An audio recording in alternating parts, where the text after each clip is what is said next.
Bonsoir à toutes et tous. Je suis très contente de vous retrouver ce soir. Je suis porte-parole pour le groupe. On est 4 ce soir et préparez-vous parce qu'on est très en forme.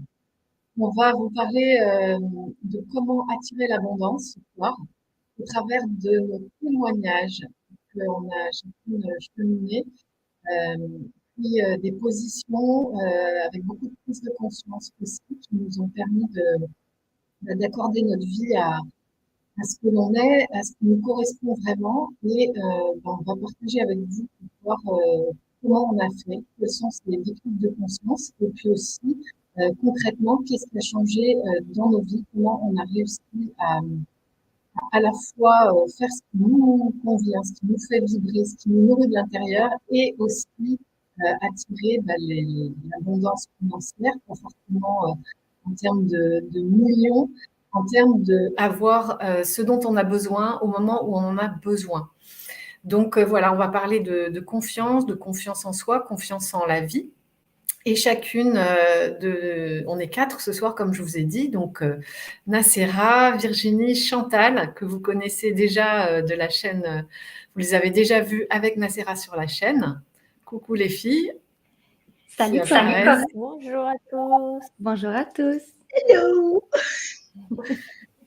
Hello, bonjour tout le monde, bonsoir tout le monde. Elle a fait une belle entrée. Alors le son était très étrange, on aurait cru qu'on parlait d'un vaisseau spatial. Mais je pense qu'on va réussir à régler ça, je l'espère. Et donc, moi, j'ai envie de laisser Coralie mener la danse ce soir et je la laisse donc continuer ce qu'elle vient de commencer. Moi, je vous embrasse tous, on vous embrasse tous, les modératrices, merci, ceux qui sont à table, bon appétit. Et donc, allez, je laisse Coralie reprendre le micro. Et voilà. Alors donc oui, je disais que le point commun qu'on a toutes les 4, c'est d'avoir changé de vie, d'avoir eu un parcours où on a connu un moment d'éveil. Et comme vous le savez sans doute, c'est quelque chose qui s'installe, qui vient à nous et qui s'installe et qui est à construire, qui est à confirmer au travers de nos actions. Et ça se construit en fait en fonction de ce dont on prend conscience au fur et à mesure de notre avancée. Donc, chacune va peut-être pouvoir dire comment ça s'est passé pour elle. Je vais commencer moi. Donc, il y a une vingtaine d'années, j'étais salariée dans une entreprise. Et puis, j'étais plus à l'aise dans ce métier que j'avais pourtant choisi, pour lequel j'avais fait des études, dans lequel j'avais commencé à m'épanouir, mais très vite, j'ai fait le tour. J'ai eu l'impression d'avoir fait le tour, en tout cas, et je sentais que j'aspirais à autre chose, mais j'avais aucune idée de comment j'allais m'y prendre, ni pourquoi changer de métier alors que j'avais déjà une petite expérience, des compétences, etc. Donc, ça allait à l'encontre de tout ce qui était logique et rationnel. Et quand j'ai commencé à en parler à mes proches, tout le monde m'a dit « mais t'es complètement folle, il ne faut pas changer, bien entendu, tu restes là où tu es et tu changes éventuellement d'employeur, mais tu continues dans ton domaine avec ce que tu sais faire ». Et j'ai pas tenu très longtemps, ça a duré 2 ans et demi avant que je quitte l'entreprise. Et pendant ces 2 ans et demi que j'ai trouvé très long, ça a fait son chemin à l'intérieur de moi, c'est-à-dire que il y a eu une maturité qui s'est faite. J'ai commencé par passer des entretiens dans d'autres entreprises où j'ai très vite vu que j'allais revivre exactement la même chose. Et ensuite, je me suis autorisée à faire ce que je n'osais pas faire avant et ce que je ne pensais pas pouvoir faire par manque d'argent ou parce que c'était trop beau de m'offrir ce cadeau. Alors, par exemple, j'ai commencé à refaire du sport, j'ai commencé à prendre des cours de yoga que je ne connaissais pas du tout. J'ai été découvrir la méditation. Je me suis mise à lire des livres de développement personnel. Et puis, petit à petit, il y a des choses qui ont changé dans ma conscience et qui m'ont permis d'y croire et de voir qu'en fait, tout était entre mes mains. Que j'étais détentrice de mon propre pouvoir et que j'avais du pouvoir sur moi-même et que ça dépendait de mes décisions. Et donc, j'ai aussi en même temps fait une thérapie brève parce que je voulais être accompagnée dans ce processus de découverte de ce qui bloquait, pourquoi je ne trouvais pas ce que je voulais faire, pourquoi j'avais peur de changer, peur de quitter mon métier. Enfin, ça, j'y pensais même pas au départ. Et donc, j'ai été aidée et effectivement, ça a accéléré ce chemin d'éveil et ces prises de conscience qui ont fait que quand le moment est venu de pouvoir quitter l'entreprise, j'ai sauté le pas. Et là, j'ai été encore plus loin dans m'autoriser à faire ce qui me fait plaisir, ce qui me fait du bien, ce qui me nourrit de l'intérieur, ce qui me fait vibrer, faire ce que j'aime, quoi. Donc pour moi, ça a été difficile parce que j'ai pas été élevée dans cette culture de fais-toi plaisir et identifier ce qui te correspond pour pouvoir le faire, même si ça paraît pas bien aux yeux des autres, même si les autres ont l'impression que c'est un loisir, comme la méditation, le yoga, le massage. Euh, pour les gens de mon entourage, même mes amis qui avaient mon âge, c'était vraiment être en vacances toute l'année, donc c'était pas un métier quoi en fait. Et donc, je me suis fait confiance et en le faisant, petit à petit, j'ai commencé par faire une formation en massage. Après, j'ai commencé à masser autour de moi parce qu'ils me disaient tous que j'étais folle, mais ils voulaient tous recevoir un massage. Ça, c'est pas mal. Et donc, tout le monde m'a dit, mais tu as un don. Et moi, je me suis dit, je vais quand même pas. Il n'y avait pas de massage à l'époque, donc j'imaginais pas d'en faire une activité. C'était avant les spas et avant la folie des massages et même du travail thérapeutique, quoi. Donc, j'ai commencé à le faire et puis ça s'est imposé naturellement, en fait, en le faisant. Donc, j'ai fait des petits pas comme ça pendant 1 an et demi. Et puis, au bout d'1 an et demi, c'était évident de me mettre à mon compte et de commencer cette activité, donc par le massage. Je n'avais pas encore terminé ma formation. Et à l'époque, donc, j'avais quitté mon entreprise, j'avais réussi à bénéficier d'un plan social, ce qui fait que j'avais quand même des indemnités de chômage, ce qui n'est pas négligeable parce que je n'étais pas en roue libre, grand saut dans le vide. J'avais des revenus et en même temps, j'ai créé mon entreprise en auto-entrepreneur et j'ai commencé à avoir des revenus au travers des massages, des consultations que je faisais. Très vite, j'ai commencé à donner des cours de relaxation parce que j'avais aussi fait une formation en sophrologie relaxation. Et puis, j'ai créé des formations en gestion du stress parce que ça non plus, je ne l'avais absolument pas imaginé. Mais connaissant le milieu de l'entreprise, les besoins de l'entreprise et toutes les problématiques qu'il y a dans l'entreprise par rapport au stress, à l'anxiété, aux problèmes relationnels, je me suis dit que je pourrais aider sans doute les gens dans ce sens. Donc, c'est ce que j'ai fait. Et comme j'ai fait du commerce avant, j'ai su aller proposer mes services. Donc, ce que je veux dire par tout ça, c'est que tout ce que j'ai fait avant, en fait, ça a été utile. Mais moi, je ne le savais pas à l'époque. Mais j'ai pu emboîter les pièces de mon Pulse parce que j'ai toujours utilisé ce que j'ai fait avant, tant dans la connaissance des relations, des échanges, du commerce, de savoir présenter les choses. Même si ça ne me plaisait plus dans le métier que j'exerçais avant, je pouvais quand même l'utiliser en proposant mes formations. Donc, c'est ce que j'ai fait. J'ai commencé à animer des formations d'entreprise et puis petit à petit, mes revenus de mon activité sont venus se substituer à mes indemnités de chômage qui sont arrêtées. Et à la suite de ça, à l'époque, j'avais écrit au Club Méditerranée pour proposer mes services en tant que formatrice en gestion du stress. Et ils ont pris la peine de me répondre, ce qui était déjà pour moi un miracle. Et ils m'ont dit qu'ils en faisaient depuis une dizaine d'années, qu'ils avaient des coachs américains et qu'ils n'avaient pas besoin de moi. Et donc, j'ai laissé tomber. Et puis, peu de temps après, il y a une femme qui m'a rappelé de chez eux, qui travaillait pour le Club Méditerranée et qui, à l'époque, voulait lancer des stages au sein du Club Méditerranée qui ne s'appelait pas développement personnel, mais qui s'appelait découverte de soi. Alors, il y avait initiation au yoga et à la relaxation, il y avait aromathérapie, on a fait un stage de biodanza. Enfin bref, ils avaient l'intention de voir comment ça pouvait fonctionner à l'intérieur du Club Med, de proposer ces activités de connaissance de soi d'une manière ludique et constructive, où on apprenait quelque chose en fait. Et puis, c'est là que j'ai découvert qu'il y avait d'autres, parce qu'à l'époque, j'habitais à Paris.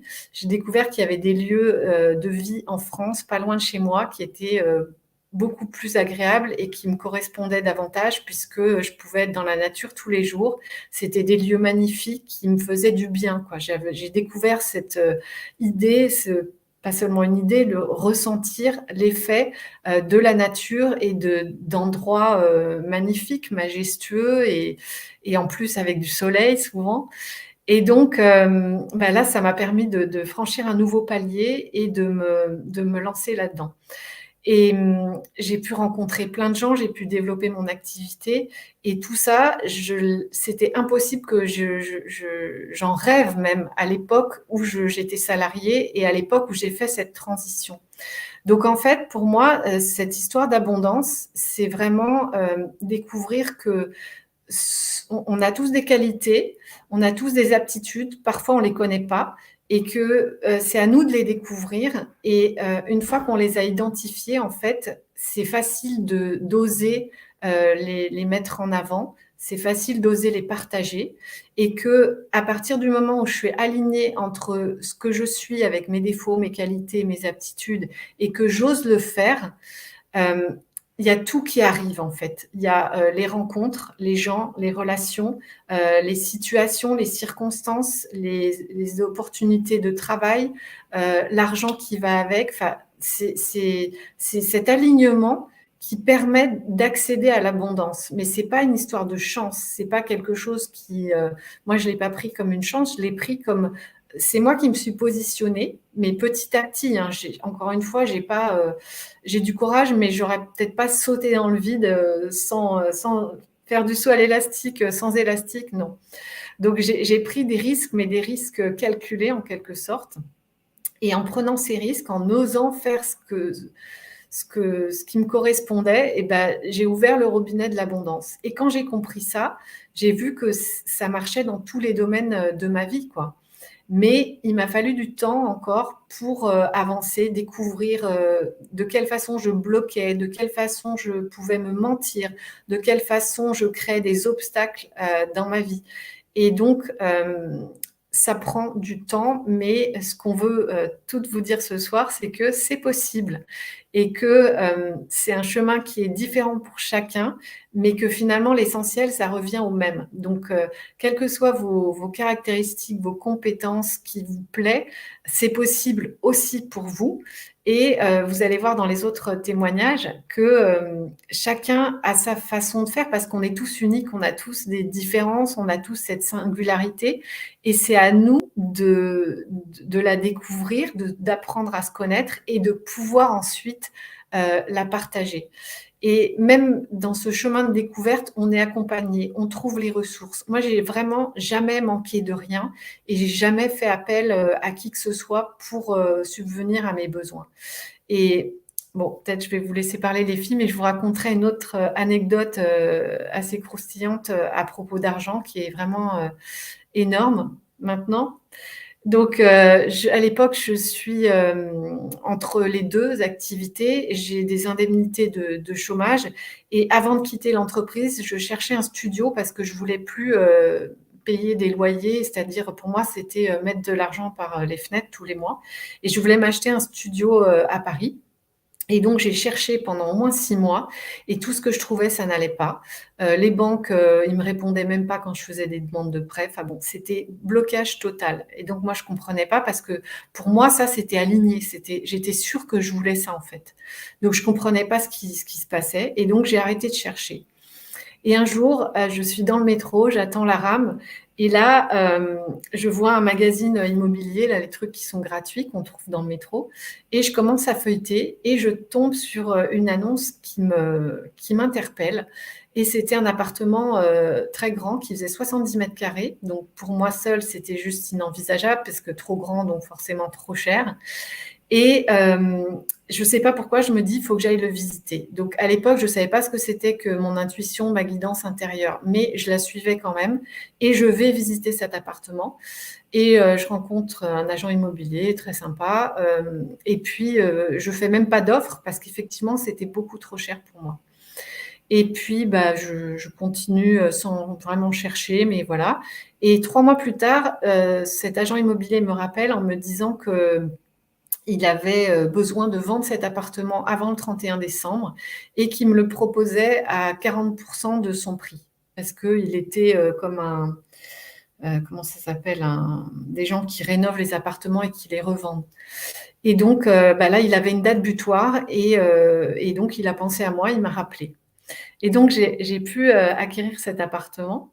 Et là, bah, j'ai eu aussi une relation qui m'a permis de trouver un prêt en 3/4 d'heure et de monter le dossier en 1 heure dans une petite agence en province. Et puis, donc, j'ai eu aussi quelqu'un qui m'a aidé à le rénover. Et dans cet appartement, ce que j'avais vu à l'époque, c'est que dans 70 mètres carrés, je pouvais à la fois vivre et proposer des massages, des cours de relaxation, etc. Et donc tout ça, c'est comme j'avais un vrai projet, mais que je ne m'autorisais pas parce que c'était trop grand et que j'avais pas l'argent, en fait, ça s'est quand même rejoint tout ça. Et bah, j'ai pu réaliser ça. Et pour moi, c'était vraiment fabuleux parce que j'avais de l'espace. J'étais au cœur de Paris dans un endroit que j'aimais. Et j'ai pu faire le lieu à mon goût, comme ça, qui me correspondait là aussi, quoi. Donc, ça a été vraiment une super expérience. Et ça encore, j'aurais même pas pu en rêver, quoi. Et, et à la suite de ça, donc je vous ai raconté, ensuite il y a eu l'épisode du Club Méditerranée. Donc 3 ans plus tard, j'ai compris que j'avais plus envie de rester à Paris. J'ai pu revendre cet appartement et je voulais pas le vendre à n'importe qui. Je l'ai revendu à une école de formation en massage qui cherchait un lieu pour former des élèves. Donc la boucle était bouclée et moi je suis partie avec de l'argent, donc j'ai gagné de l'argent forcément puisque je l'avais acheté en dessous de son prix. Et cet argent, en fait, m'a permis de continuer à vivre d'une façon un peu nomade, puisqu'à l'époque, j'étais pas en couple, j'avais pas d'enfants, je pouvais vivre comme je voulais. Et j'avais une forme de sécurité qui me permet de pouvoir oser faire encore davantage de ce qui me convenait.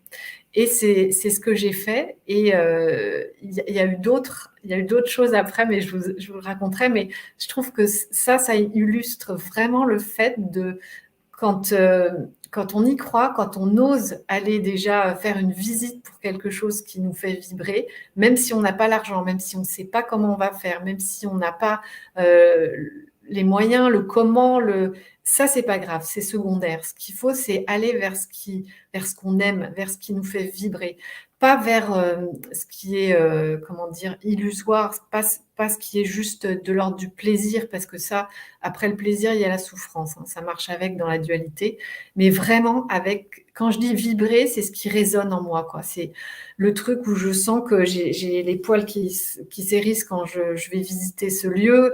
Je vibre de joie, je ressens la joie quand je me dis que je pourrais faire de mon activité les massages et la relaxation. Vous voyez, et ça, c'est que moi, parce que je suis comme ça et qu'effectivement, j'avais des facultés pour ça. Mais chacun a à découvrir ce qui lui correspond, en fait. Qu'est-ce qui le fait vibrer? Parce qu'on est tous avec des particularités qu'on est là pour partager. Tous, tous, tous, tous. Moi, je vois ça comme une facette, une boule à facettes qu'on voit dans les boîtes de nuit, là. On est chacun une des facettes de la boule. La boule, c'est le tout. Il y en a qui vont appeler ça la vie, l'univers. Et en fait, ou la source. Et chacun va refléter la lumière à sa façon, selon sa position sur la boule. Mais tout le monde capte la lumière et tout le monde la réfléchit, la renvoie. Donc, quand je parle de partager ce que l'on est, qui on est vraiment, c'est ça, c'est prendre conscience de cette boule à facettes, que je suis une facette et que ma lumière, elle a la valeur, elle est importante et elle a sa place parmi toutes les autres facettes. Et que sans ma facette, bah, la boule, elle devient incomplète. Il manque un rayon de lumière, quoi. Et ça, je vous le dis en toute humilité, hein, parce que j'ai pas changé le cours de l'histoire ni de la planète, mais voilà, c'est tellement simple. Et on se fait une idée parfois de l'abondance en se disant que bah non, c'est pas pour nous, mais si, c'est pour chacun.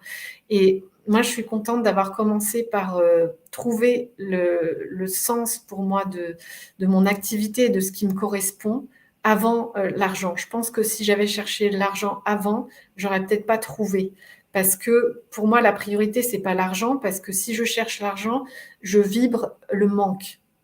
Et à partir de là, je peux pas attirer l'argent. Ou alors, je vais attirer de l'argent qui va pas rester, qui va entrer, sortir, mais d'une façon éphémère et illusoire. Alors que si je me concentre d'abord sur qu'est-ce qui me fait vibrer, là, je vais forcément attirer derrière aussi les revenus dont j'ai besoin. Bon, les filles, je vais pas faire un monologue. J'ai hâte de vous entendre. Je sais pas qui veut commencer. Est-ce- Ah, on t'entend pas, Nacera. Tu as ton micro qui est coupé. Oui, j'ai Voilà. coupé le son parce que comme il y avait comme un retour de voix, Ouais. donc là, je dis, bah, on va mettre Virginie. Eh, Virginie, c'est pour toi. Alors, Partager là, un peu de mon histoire. Là, je voulais dire, Coralie, ton témoignage était vraiment, vraiment puissant, très, très précieux. Moi, je connaissais déjà ton histoire, mais de la réentendre, on dirait que je comprends d'autres choses, je fais d'autres prises de conscience. Puis là, j'étais vraiment en mode spectateur. J'ai dit, waouh, c'est incroyable. Tu as parlé de trouver ce qui nous fait vibrer. Moi, ça m'a pris beaucoup de temps dans mon parcours parce que tu as parlé également d'alignement. J'étais complètement désalignée. Donc, moi, quand je suis arrivée sur la planète Terre, j'ai eu très, très peur. C'est la première émotion, je pense, qui m'a habitée. Ça a été la peur de me dire dans quel monde je viens d'atterrir. Je ne le reconnais pas, ce monde-là. Et toutes les valeurs que je voyais, je ne m'identifiais pas à ça. Donc, ça a créé, je pense, un désalignement total. Donc, la connexion avec mon âme, avec mon cœur, avec mon soi supérieur, c'était tout rompu. Donc, j'avais pas de guidance du tout et je me connaissais pas du tout. Donc, moi, ça a été, en fait, je pense comme nous tous, un long parcours vers la connaissance de soi. Et comme je le dis souvent dans mes vidéos, quand je partage mon parcours, j'ai été explorer tout ce qui me correspond pas. Donc, pour les personnes là, qui connaissent pas mon histoire, quand j'ai eu 17 ans, ben, toutes mes copines, ils s'inscrivaient au cégep. Au Québec, nous, on appelait ça le cégep. Moi, j'avais aucune idée de ce que je voulais faire de ma vie et ça me terrorisait chaque fois que quelqu'un me demandait la question. Et comme j'ai tout le temps été, du moins au début de mon parcours, j'étais une suiveuse. Donc, quand mon ami prenait une décision, ben moi, je la suivais. Donc, je remettais toujours mon pouvoir dans les mains des autres parce qu'étant donné que je ne me connaissais pas, mais je n'arrivais pas à prendre mes propres décisions. Donc, à cette époque, il y a une de mes amies qui me dit, écoute, Virginie, moi, j'aimerais ça rentrer dans les Forces armées canadiennes. À l'époque, on était toutes les deux très sportives. Donc, ça m'avait interpellée. Et j'ai toujours été attirée par les hiérarchies. C'est très paradoxal parce qu'aujourd'hui, ça ne me parle pas du tout. Au contraire, je trouve qu'on est tous égaux. Mais bon, à l'époque, j'étais très attirée par ça. Je trouvais que c'était beau, un homme en uniforme, une femme en uniforme. Donc, j'ai été faire les Forces armées canadiennes pendant 6 longues et pénibles années, malgré que ça a été une expérience extraordinaire parce que j'ai beaucoup appris sur moi-même. J'ai vu qu'en fait, les seules limitations qu'on se fixait, c'était nous qui nous les fixions. Euh, Moi, vous voyez mon gabarit, je suis toute petite et à l'époque, à l'armée, ils m'ont dit, c'est pas parce que tu es une femme, c'est pas parce que tu es toute menue qu'on va te donner moins de charges à transporter. Donc, tu vas faire tes preuves, as voulu choisir un métier d'homme, ben, tu vas faire la même chose que les hommes. Donc, j'ai suivi mes camarades et c'est ça. Ça m'a appris à dépasser mes limites, en fait. Autant mes limites physiques que mes limites psychologiques, émotionnelles. J'ai vu, en fait, que j'étais très, très forte malgré ma petite taille. Donc, ça a été une expérience très, très riche, mais en même temps, j'ai vu que ça ne me correspondait pas du tout. Mais je suis quelqu'un qui est très longue à intégrer les enseignements. Donc, quand j'ai donné ma démission dans l'armée, j'ai été faire ma technique policière. Donc, j'ai été un peu dans le même milieu avec une arme à feu dans les mains, avec du combat corps à corps, avec une conduite automobile où il faut aller très, très vite. Donc, encore une fois, toutes des choses qui ne me correspondent pas. Et là, je ne veux pas m'éloigner du sujet, on parle d'abondance. Tout à l'heure, Coralie, tu disais oui, l'abondance financière, mais quand on est aligné, on attire l'abondance dans sa globalité, à tous les niveaux. Donc, l'abondance au sein de nos relations, l'abondance au sein de la santé, au sein de l'énergie. Donc, moi, à cette époque, quand j'étais en technique policière, j'étais complètement désalignée. J'avais pas d'argent, j'avais beaucoup, beaucoup de dettes. Mes relations, j'avais pas des relations toxiques, mais c'était un peu déséquilibré. C'était pas très, très harmonieux. Au niveau de la santé, J'ai eu des gros problèmes de santé. Les émotions, je vous en parle pas, étaient complètement réprimées. Donc, on peut dire que j'étais vraiment à côté de l'abondance. Donc, j'ai fait toute cette exploration du milieu de la police pour me rendre compte, encore une fois, que c'est pas ça du tout que je voulais faire. Mais comme je vous le répète, je suis très longue à intégrer les enseignements. Donc, par après, j'avais pas encore assez confiance en moi. Donc, je suis allée explorer le monde de la restauration. J'ai été serveuse dans les restaurants pendant de longues années. Mais c'est à cette époque-là que moi, j'ai entendu les premiers murmures de mon âme qui me disaient « Virginie, t'es pas venue ici pour rien. » Et ça me fait un peu penser, Coralie, à ce que tu disais, l'image de la boule de lumière. On est toutes des facettes de cette boule. On a tous quelque chose d'unique à apporter. Et c'est dans ces années-là, moi, que j'ai commencé à dire qu'est-ce que j'ai envie d'apporter à mes semblables. Et moi, ça a vraiment été un tournant dans ma vie. Parce qu'avant, j'étais tout le temps tournée vers moi, en mode survie. Donc, je bloquais le flux de la vie, je bloquais le flux de l'abondance. La seconde que je me suis dit, il faut que je me tourne vers les autres, je suis venue apporter quelque chose, c'est quoi mes forces, c'est quoi mes qualités naturelles.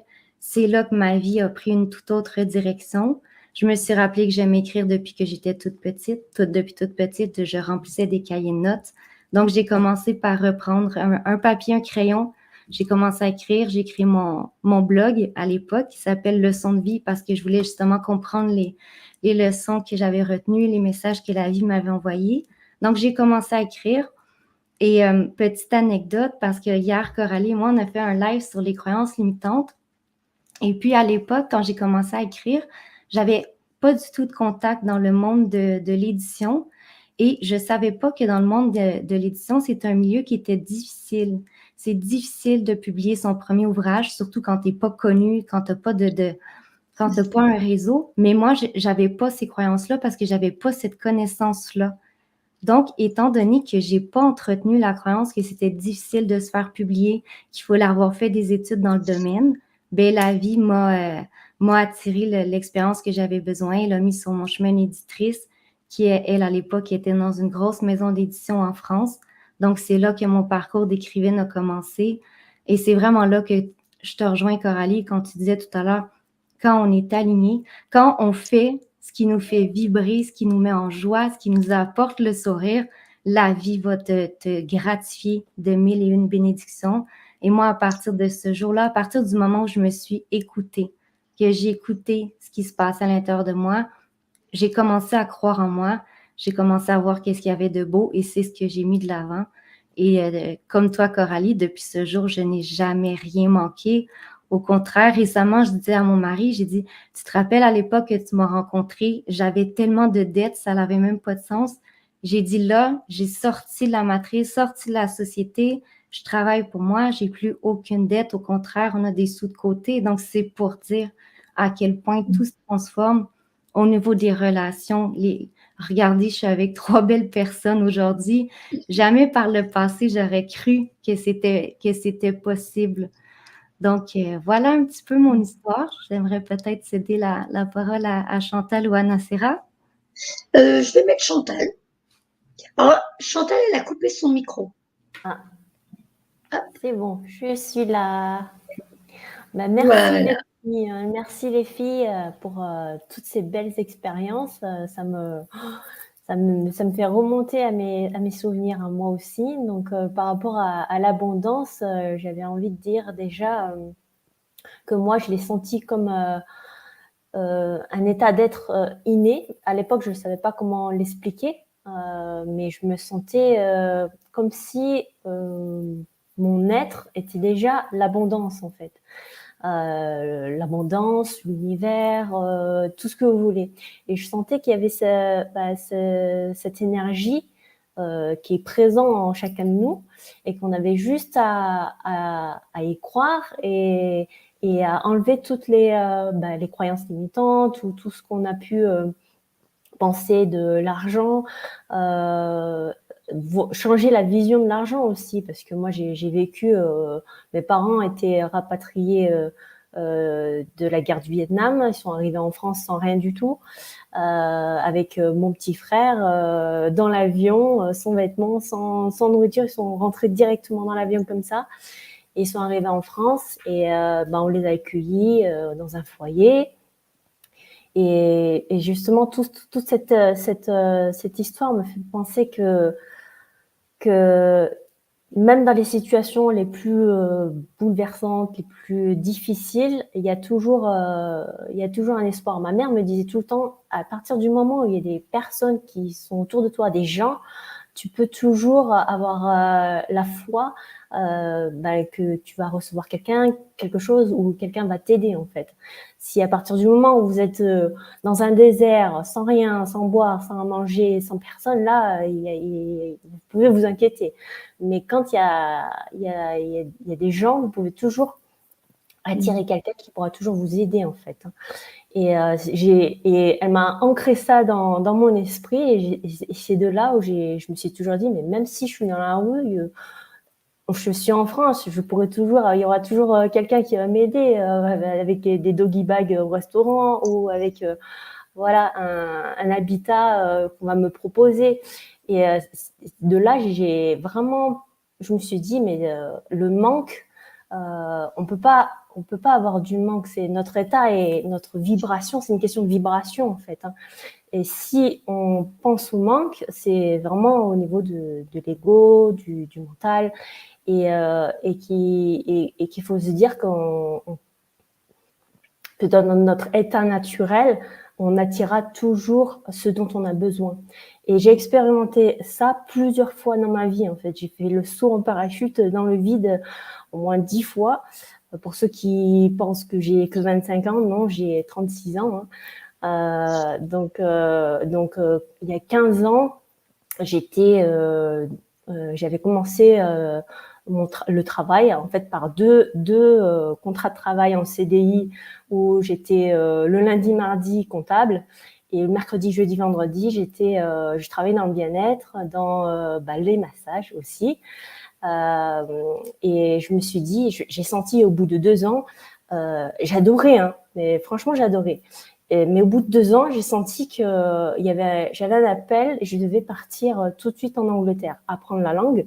Je parlais pas du tout anglais, et je me suis dit, mais ça va pas, pourquoi je ferais ça? Tout le monde me disait, mais t'es folle, tu es en train d'abandonner une belle situation, t'es stable, t'es en CDI, machin. Et je me suis dit, mais non, mais il faut que je le fasse. Et je me suis dit, mais si je le fais pas, je vais regretter toute ma vie. Et heureusement que j'ai écouté cette intuition, en fait. Du coup, j'ai dit à mes patrons, je démissionne, je pars. Et à ce moment-là, il y a une amie qui me propose d'être sa colocataire en Angleterre. Et du jour au lendemain, je me suis retrouvée avec une valise de 23 kilos. Je suis partie comme ça, sans savoir si j'allais retrouver du travail, sans savoir qu'est-ce que j'allais faire, comment j'allais apprendre la langue. Je suis arrivée dans le bain total en anglais. En plus, c'était à Manchester. L'accent est super difficile à comprendre au début. Et j'ai fait confiance. Je me suis fait confiance. Et quand c'est comme ça, en général, je demande à mon être, à mon âme, écoute, je suis cette intuition, je suis cet appel, je suis ce que tu es en train de me dire. Par contre, toi, tu t'occupes de la comptabilité. Je te fais confiance à 100%. C'est comme si j'instaurais une relation de confiance entre mon être et moi. Et je lui dis, écoute, moi, je plonge et tu me rattrapes derrière. Et du coup, j'ai toujours fait ça un peu pour toutes les transitions de vie, en fait. Et à chaque fois, ça me prouvait que ça m'apportait toujours ce que j'avais besoin. La colocation qui m'a permis d'avoir un loyer réduit. Et ensuite, pour trouver du travail sur place, j'envoyais des CV un peu partout. Et à l'époque, je pouvais pas travailler dans le bien-être ou dans la compta, dans ce que je savais faire, parce qu'en Angleterre, quand on parle pas la langue, on redevient bébé en fait. Et au niveau des lois et tout, c'est complètement différent. Donc la première option, j'ai pris un journal et puis j'ai coché les annonces, et j'en ai coché une où c'était travailler en restauration dans un hôtel. j'ai fait les services petit déjeuner le matin. Et croyez-moi, mais c'est là où j'ai rencontré mon compagnon actuel. Ça fait 12 ans qu'on est ensemble. Et c'est pour ça que mon homme me faisait dire qu'il fallait que j'aille là-bas pour le rencontrer, en fait. Et ce qui est fou, c'est que juste avant de choisir d'aller en Angleterre, moi, je voulais aller en Australie. Et lui me racontait, bah, c'est bizarre, mais moi aussi, je voulais aller en Australie. Et au dernier moment, on s'est rejoint en Angleterre, quoi. Au dernier moment. Et ça, tout ça pour vous dire que bah, j'ai pris une année sabbatique parce que j'ai pas énormément travaillé. Je faisais qu'un petit mi-temps où je gagnais que 600 pounds. C'est un peu l'équivalent de 600 € à peu près par mois. Et j'ai réduit tout pour pouvoir voyager en même temps et pour pouvoir vivre, quoi. Vivre, avoir du temps pour moi, avoir du temps pour explorer la ville, d'explorer le pays. Et 2 ans après ça, cette année sabbatique, c'est là où on se retrouve à se dire mais il y a quelque chose qui va plus. Il faut qu'on aille ailleurs, qu'on aille à Majorque, en Espagne, sur l'île natale de mon compagnon. Et là, on n'avait rien non plus. Donc, on a dû démissionner de nos travail encore. Et on s'est dit, bah, qu'est-ce qu'on fait? En plus, on s'est dit qu'on allait faire ça dans le prochain mois qui allait suivre. En fait, c'était toujours été très, très rapide. Et tout à chaque fois s'ouvrait, en fait. Donc moi je me suis dit mais attends, moi je parle pas espagnol, comment je fais? Je parle pas espagnol, qu'est-ce que je vais encore chercher à faire? Et je me suis dit bon ok, je me lance, j'y vais. Et puis tout le monde me disait à ce moment-là mais tu vas rien retrouver parce que c'est la crise économique. En plus en Espagne, à Majorque, si tu parles pas l'espagnol c'est mort. C'est les Espagnols les prioritaires, quoi. Donc toi, tu vas rien trouver. Et moi, je me suis dit, mais attends, je lui dis, attends, c'est un challenge, ça. Moi, je vais vous prouver que c'est possible. Dans l'impossibilité, tout est possible. Et il faut le croire. Et du coup, je me suis dit, écoute, je vais essayer de. Moi, je fais pas de visualisation ou de tableau de bord ou rien. Moi, je dis à mon être, écoute, là, je vais en Espagne, tu me trouves quelque chose qui me corresponde et dans un délai assez rapide. Et après, je lâche prise. Je demande pas tous les jours ou voilà, je lâche prise dans une confiance totale. Et je me dis, bah, ça va arriver vraiment au dernier moment quand j'en ai vraiment besoin. C'est toujours comme ça. Et du coup, bah, en à peine un mois, j'ai commencé à parler espagnol, mais en regardant la télé tous les jours. Et puis, j'avais déposé des CV un peu partout. Et puis, comme par hasard, il y a un hôtel suédois, enfin des patrons suédois, mais super axés sur l'écologie, sur le bien-être, sur ouvert la spiritualité aussi. Et ils m'ont demandé si je voulais travailler pour eux dans le spa, dans le bien-être, dans les massages. Et je me suis dit mais waouh, j'ai réussi à trouver un truc qui me correspond et en plus dans un pays où je parle pas espagnol. Et à l'époque je devais parler en anglais en fait avec les clients. Et c'est comme ça que ça s'est fait. Et je me suis dit mais c'est génial, quoi. Et une autre anecdote, je vais assez rapidement parce que j'en ai tellement, mais il y en a Vas-y, c'est des tellement, cadeaux, mais c'est des cadeaux, vas-y. il y en a tellement que à chaque fois, ça me prouve que voilà, on peut tout attirer à nous quand on arrive à vibrer la confiance en soi et la confiance que tout ira bien, en fait. Je veux juste préciser une chose. Les amis, pour ceux qui aiment la vibration de Chantal, Coralie, Virginie Tanguay, vous les trouvez chacune sur les chaînes YouTube à leur nom et normalement j'ai mis les liens sous la vidéo. Voilà. Merci Nafira. Et du coup, je vous raconte une autre anecdote où une autre fois, on est parti, on était à Majorque et puis après on est parti. Je vous zappe un peu le passage. On est revenu en France, pareil. Et puis après, on a voulu déménager dans le sud de la France parce que mon compagnon avait une mutation dans le sud de la France et on n'avait que 1 mois pour trouver un appart, pour laisser l'ancien et en plus dans le sud de la France, quoi. Donc moi je me suis dit mais oh là là, c'est encore une mission impossible. Comment on va faire pour trouver un appart, comment on va faire en à peine 1 mois. Et moi je me suis dit pareil, si on nous emmène à cet endroit, c'est que tout est possible. Pour moi, c'est inné. Et je me suis dit, bon, ok, on va regarder les annonces. Et il y avait une annonce sur Le Bon Coin pour un appartement qui m'a interpellée. Ça faisait comme si ça faisait un flash dessus. Et je l'ai regardé. Et puis, je me suis dit, ah, mais c'est cet appartement qu'on pourrait avoir. Mais sauf que là-bas, les dossiers, il y en a des piles. Donc, il faut avoir un bon dossier. Et moi, je me suis dit, bon, je vais appeler. Et puis la personne, comme par hasard, connaissait déjà cette situation de mutation où elle était gendarme avant et qu'elle comprenait la situation. Donc, je suis tombée sur quelqu'un qui comprenait la situation. Et je me suis dit, mais ok, il faut que je lui donne tous les arguments possibles, et parce qu'on n'avait qu'un seul contrat, et je lui ai dit, écoutez, j'ai reçu directement une information en télépathie, dis que donne les numéros de tes anciens propriétaires. Alors je lui ai dit ça, et c'est là qu'elle a appelé tous mes anciens propriétaires, et elle a vu qu'on était des bons payeurs, qu'on était gentils, bons locataires, et c'est là qu'elle nous a dit, écoute, je vous fais confiance, j'ai envie que ce soit vous. Et de là, et en plus, on n'avait pas visité l'appartement sur place. On avait fait la visite en virtuel en WhatsApp. Donc ça, c'était déjà un bon exercice. Mais dans tous ces exemples, c'est surtout travailler sur la vision de l'argent qu'on peut avoir.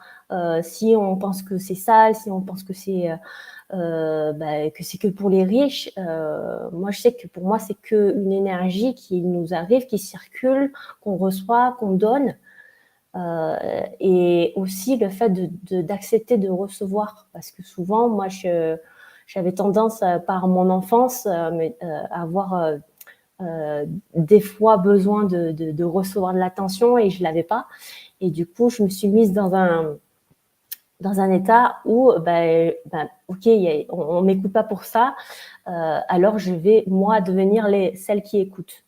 Donc, j'ai switché dans ce rôle-là où j'écoutais tout le monde, j'aidais, je donnais énormément, mais sans forcément accepter de recevoir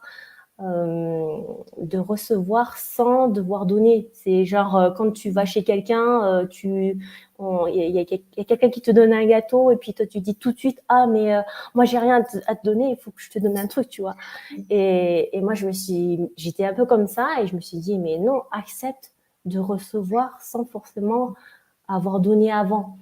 Et quand j'ai conscientisé ça, ça m'a ouvert des portes aussi vraiment importantes, et au niveau des croyances de loyauté par rapport à la famille, où toute la lignée des ancêtres avait comme si c'était un vœu de pauvreté, et il fallait nettoyer tout ça aussi, parce que sinon on avait genre le grand-père qui était pauvre, la grand-mère aussi, et puis la mère et tout, et de conscientiser ça et de pouvoir libérer ces blocages qui fait que on accède encore plus à l'abondance, mais l'abondance dans tous les sens du terme. Et c'est vraiment cet état que j'avais envie de vous partager. J'ai tellement de choses à dire sur ce sujet, mais je vais peut-être laisser un petit peu parler Nacera.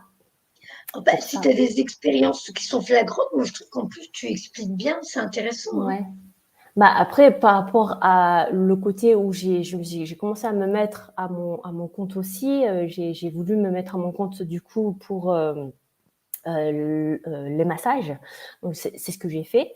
Mais là, à cette époque, j'avais droit aux aides de Pôle emploi qui aidaient les créateurs d'entreprises. Donc, j'ai pu avoir un an où je pouvais construire ma clientèle. Et sauf que quand j'ai fait ça, au bout d'1 an, j'ai commencé à avoir un burn-out. Mais je me suis dit, mais attends, je me suis lancée dans ce côté où j'aimais faire ce que je faisais et pourquoi j'ai un burn-out. Surtout que quand j'étais dans l'espace, je faisais genre 7 heures de massage par jour. C'était énorme. Et là, à mon compte, j'en faisais peut-être 2, 3 par jour maximum parce que je voulais pas plus. Et j'avais un burn-out et je me suis dit, mais il y a quelque chose qui cloche quand même. Hein. Et en fait, ça m'appelait parce que c'était le moment pour moi de changer de registre, d'être dans le bien-être encore, mais d'une différente façon. Et le burn-out, en fait, j'avais une fuite énergétique. J'avais l'impression que l'énergie coulait et qu'il y avait au fond du seau un trou et que même si je dormais, je récupérais pas. Du coup, je suis restée 6 mois à me dire mais qu'est-ce qui se passe? J'arrive pas à récupérer. J'étais tout le temps fatiguée et tout. J'avais essayé ostéo, acupuncture, machin et tout et rien. Et puis un jour, je vois une énergéticienne et puis en une séance, l'énergie revenait. Je me suis dit, t'as 6 mois que je suis comme ça et en une séance. Et c'est là que ça a ouvert en fait la voie de l'intuition, de la méditation et de l'ouverture Est-ce que c'est en même temps une période où ils t'ont mis en pause et qu'il n'y avait plus de demande de rendez-vous? Oui, aussi. Ça commençait à baisser d'un coup. Et moi, je me suis dit, il y a quelque chose qui se passe. Et je me suis dit, bon, je vais accueillir ça. Hein. Et puis, c'est là que tout s'est ouvert au niveau de la dame m'avait dit, tu serais très, très bien dans l'intuition et tout. Et du coup, j'ai commencé à creuser. J'ai fait de la méditation. Et quand j'ai fait la première méditation, d'un coup, j'entends une voix qui me parle. Et là, je dis, mais là, je deviens complètement folle. Et j'ai creusé, et puis c'est là que je vois guide, âme, connexion, communication, télépathie. Et j'ai compris qu'après, en fait, tout le côté massage, c'était le temps que j'évolue sur autre chose. Et c'est comme ça que, après, je me suis mise à explorer ce monde de la spiritualité, en fait, où je partage des vidéos, des soins avec la conscience des plantes, avec un peu tout. C'est ce que je fais aujourd'hui, mais après demain, ça se trouve, je ferai autre chose. Hein, donc, voilà. Et d'ailleurs, j'ai profité d'un de ces soins. C'était là pour l'équinoxe. Je ne sais plus quand, c'était dimanche dernier, je crois. C'était le 20. C'était le 20, samedi soir, si je ne me trompe pas. Et ça dépote, ça dépote, ça dépote, je confirme. Donc, n'hésitez pas, pour ceux qui ont besoin de soins, je crois que tu proposes une fois par mois, non? Oui, c'est un soin d'une fois par mois parce que c'est avec la connexion pléiadienne. C'est un soin que je fais juste une fois par mois parce que ça me demande de... C'est comme si j'étais en bilocation et que j'ai une partie de mon âme qui est très, très ailleurs. Et la première fois que je le faisais, j'étais complètement étourdie et c'est comme si je prenais une fusée, en fait, que je montais en fusée. Et donc, c'est quelque chose que je peux pas faire tous les jours. Voilà. Donc, et chaque personne reçoit... Ouais, c'est un collectif et chaque personne reçoit ce qu'il a besoin, en fait. Voilà. Merci Chantal, Merci. qui intervient pour la première fois sur notre chaîne, les amis. Donc, je vous dis, si vous aimez sa vibration, je vous ai mis le lien en dessous. Sinon, vous avez juste à taper sur YouTube Chantal Nguyen et vous la retrouverez. Et elle fait des petites capsules où elle explique beaucoup de choses. Et pareil, elle aide les gens à avancer sur leur chemin de vie. Voilà. Merci à Chantal. tous. Je t'en prie. Alors, ça va être à mon tour. Attends, ça marche plus les souris. Voilà.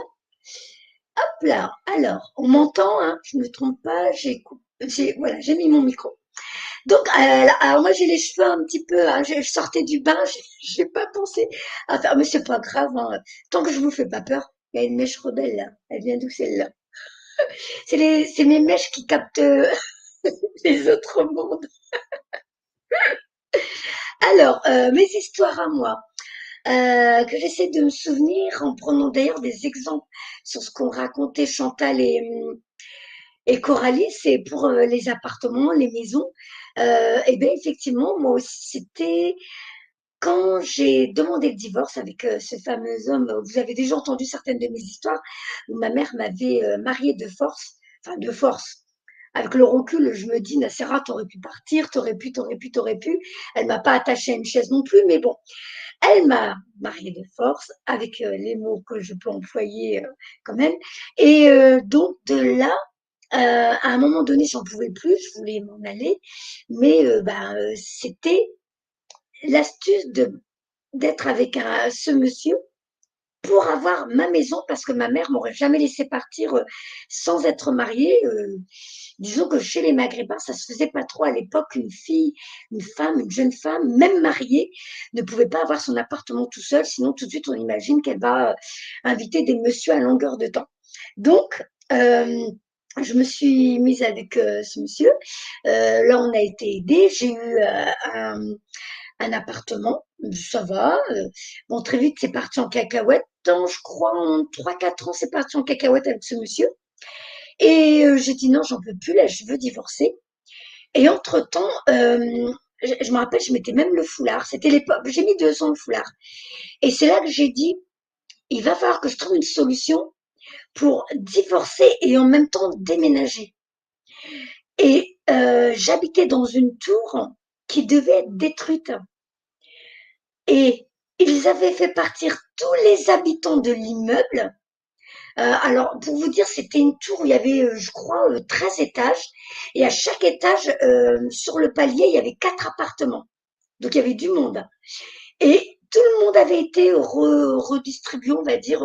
Toi, tu vas habiter dans ce quartier, toi dans ce quartier, toi dans ce quartier. Mais c'était que les quartiers chauds de Reims. Alors, moi, je me suis dit, si je divorce et que je dois éduquer mes 3 enfants toute seule, hors de question que je les éduque dans des quartiers chauds et qu'ensuite, en plus j'avais un fils, les filles, je m'étais dit elles vont, j'aurais peur qu'elles deviennent, voilà, et les garçons, mon fils devienne dur et qu'ils s'en prennent à moi parce que moi je suis une petite madame d'1m47. Donc j'ai été voir le monsieur alors ça s'appelle le foyer Rémois à Reims, et je lui ai dit, écoutez monsieur, moi j'ai l'intention de divorcer. J'ai l'intention de quitter ce foulard et j'ai l'intention de bien éduquer mes enfants. Donc, il faut que vous m'aidiez à trouver un lieu où je pourrais les éduquer comme il faut. De là, il me dit, mais madame Elal, vous ne travaillez pas, vous ne... Alors, comment il m'avait dit ça? Je ne me souviens plus trop. Je ne sais plus comment il m'a... Et vous devez quitter les lieux parce qu'il ne reste plus que vous dans la tour. Et là, on est en décembre. Si vous restez là pour la nouvelle année, je devrais payer des impôts parce que, il peut pas détruire la tour et il serait reparti sur une année. Et donc, il payait un gardien pour moi, l'entretien, parce que c'était une vieille tour, il y avait tout le temps des soucis. Donc, il avait plein de choses à payer pour ma petite famille et moi. De là, je dis, écoutez, monsieur, on va faire un petit marché. Moi, j'ai l'intention, donc je lui ai dit, de quitter ce foulard, de quitter cette religion, de quitter ce monsieur et de quitter les quartiers chauds pour bien éduquer mes enfants. Et de là, je lui ai dit, je partirai seulement si vous me proposez un quartier tranquille. Et après, vous inquiétez pas pour moi, je trouverai une solution pour vous payer le loyer, voilà. Donc, de là, il me dit, écoutez, Madame Elal, j'ai quelque chose, je vais vous faire visiter un pavillon. J'étais un petit peu étonnée, je dis, ah bon, un pavillon? Il me dit, oui, oui, oui, il y a des pavillons pour les RMistes. À l'époque, on disait le RMI, maintenant c'est le RSA. Donc je dis, écoutez, allons-y, hein, moi je veux bien, tant que je suis pas à la rue, parce que c'est vrai que sur le coup, je m'étais dit, maintenant je vais divorcer, je vais me retrouver sans rien, il n'y avait pas de revenus, il n'y avait rien du tout, je vais peut-être me retrouver sans abri avec mes 3 enfants. Et après, j'ai dit, c'est où ça, où je reste encore avec le monsieur avec qui ma mère m'avait mariée, et dans cette tour, alors que j'étais déjà dans un quartier chaud. Et là, j'ai dit au monsieur, allez-y, montrez-moi. Il m'a fait montrer ce pavillon dans un petit quartier tout tranquille, une maison sur 3 étages, et en plus, il y avait même un sous-sol, avec un petit jardin. Et je dis, écoutez, je prends. Voilà. De là, le divorce se met en place en 3 mois, clic-clac. Avec moi, ça va vite, hein. Moi, je suis pas compliquée, je demande pas d'argent, je demande rien. Moi, ce que je veux, c'est que la personne sorte de ma vie et me laisse vivre la suite de ma vie. Donc, de là, j'ai ce pavillon pour érémiste et aussitôt tout se met en place. Le téléphone sonne. Une amie, c'était une ancienne amie, j'avais pas de nouvelles d'elle depuis des années. Et elle m'appelle, elle me dit, tu fais quoi, Nassera, là, en ce moment? Je dis, bah, écoute, justement, là, maintenant, j'ai divorcé, je suis toute seule avec mes enfants et il faudrait que je retrouve un emploi. Elle m'a dit, figure-toi que je fais mes courses souvent dans la galerie de Carrefour.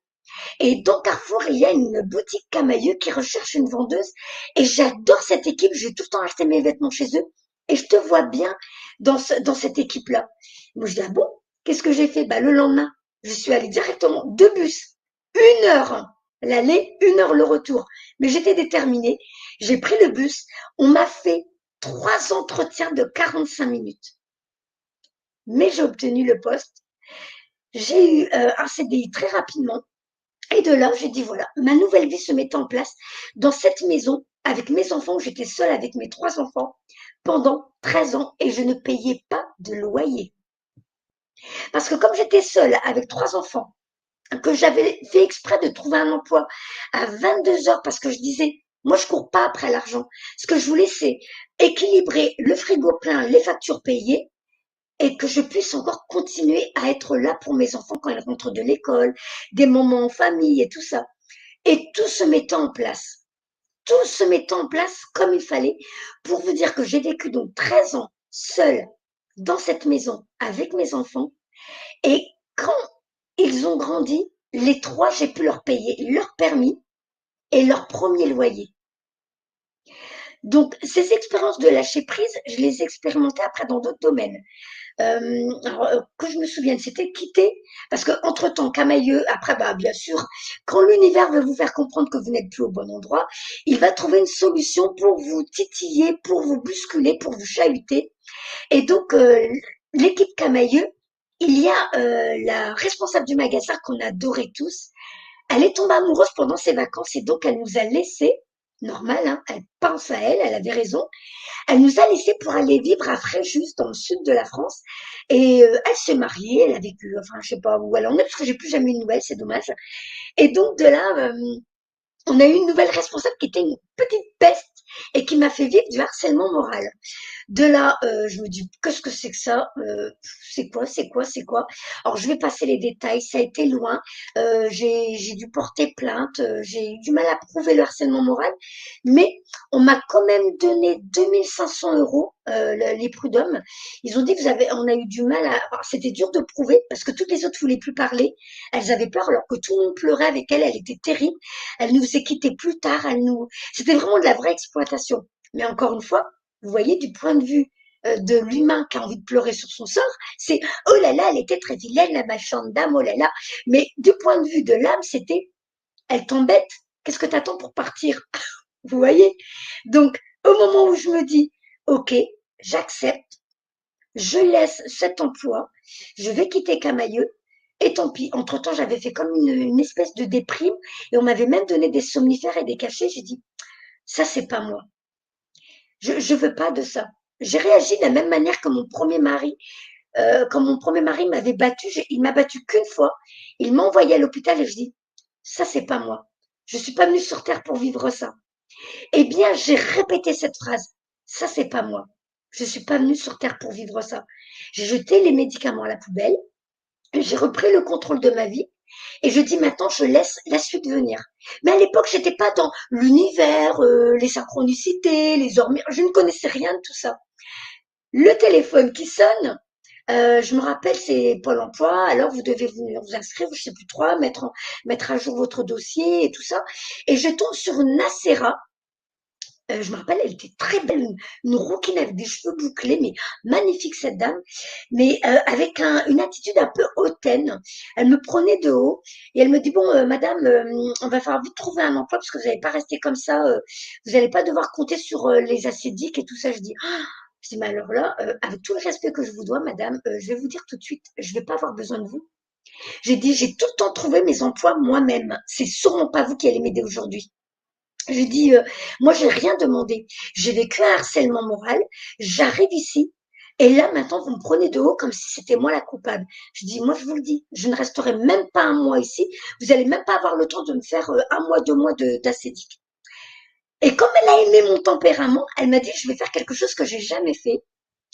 Normalement, pour ceux qui connaissent au Pôle emploi et tout ça, c'est où on vous donne une adresse et vous devez postuler, ou alors on vous donne une offre d'emploi et vous devez postuler, mais de manière anonyme pour vous. Vous savez pas où vous déposez la demande et vous êtes plusieurs à envoyer un courrier. Eh bien, elle m'a dit, je n'ai jamais fait ça, mais je vais m'écouter.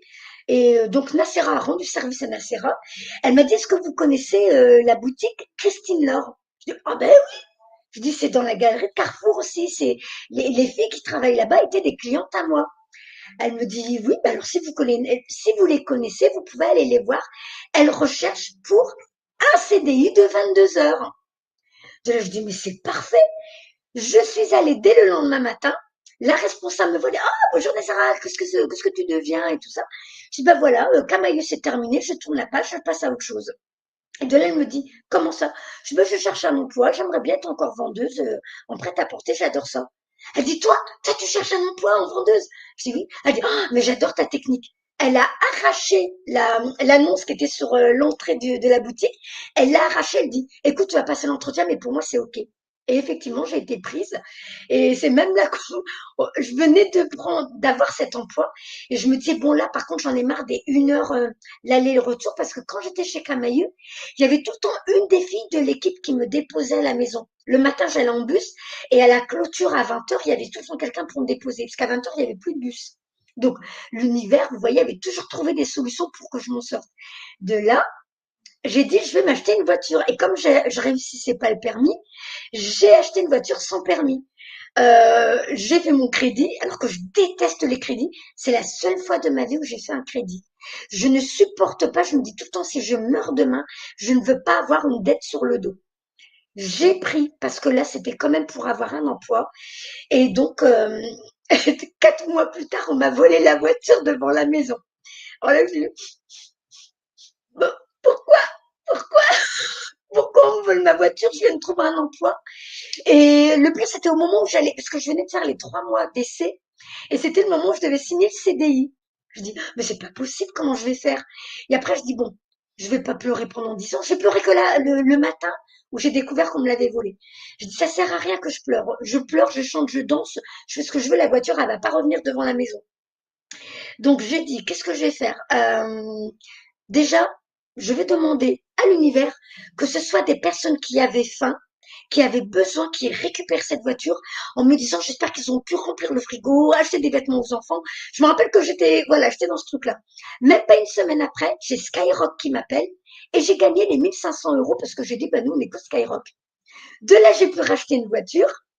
Bah, la suite s'est mise en route, voilà, blablabla, les années passent, tout doucement, une nouvelle ambiance un peu bizarre et tout.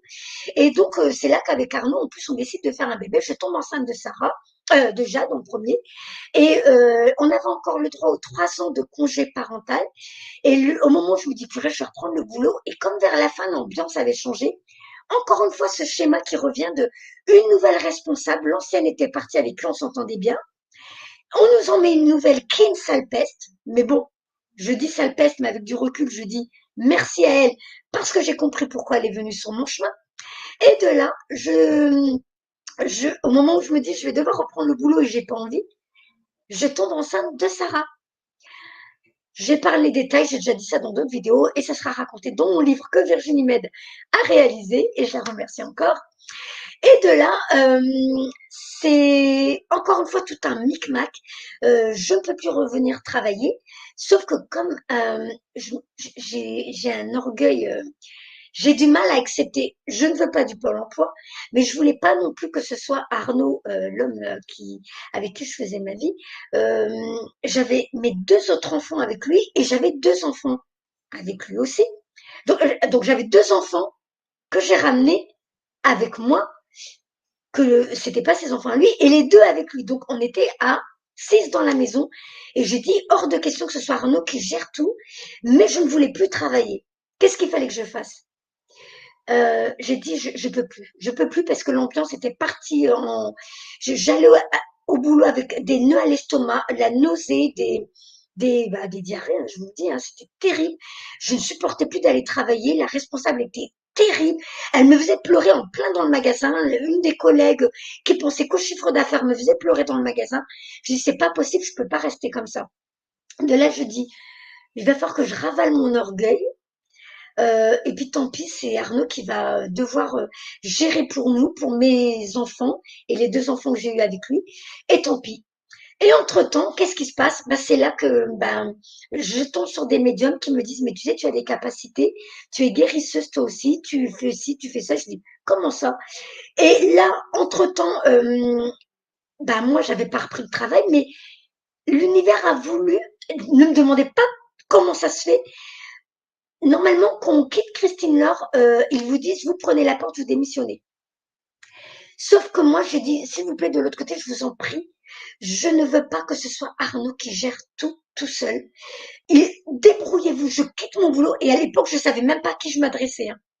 J'ai dit: vous vous débrouillez, mais il faut que j'ai des revenus qui tombent tous les mois. Mais pitié, je veux pas que ce soit des assédiques ou alors juste temporairement. De là, pour avoir des assédiques, il faut avoir une rupture conventionnelle. On est d'accord, vous connaissez la loi. Si je démissionne, je n'ai pas de rupture conventionnelle, je n'ai pas d'assédique, je n'ai droit à rien. De là, la société Christine Nord accepte de me faire une rupture conventionnelle, alors qu'ils ne l'avaient jamais fait avant. Et de la suite, quand j'ai vu mes autres collègues, elles m'ont dit: ils ne l'ont jamais refait après. Ok, rupture conventionnelle. Il m'offre presque 3 000 € alors que j'avais déjà pris, quand j'ai demandé les congés parentaux, j'avais demandé mes indemnités, mes machins, mes trucs. Je ne m'attendais pas à avoir cet argent. Qu'est-ce que j'ai fait? J'ai acheté un truc table de massage pour faire des soins.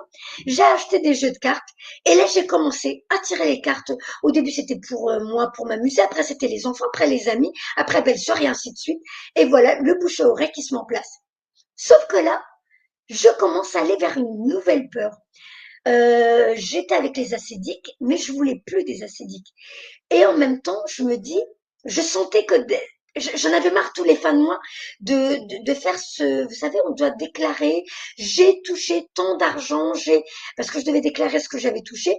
Et si je touchais trop, je devais rembourser la différence. Si je touchais pas assez, ils me donnaient un truc. Et j'en avais marre de ce micmac. Je trouvais ça trop compliqué. Et j'entendais une voix qui disait: tu n'en as plus besoin. Et je dis: comment ça? M'attendait, c'est mon matelas. Tant que j'ai les assédiques, au moins il y a toujours une rentrée d'argent qui est sûre tous les mois. Et là, j'entends: tu n'en as plus besoin.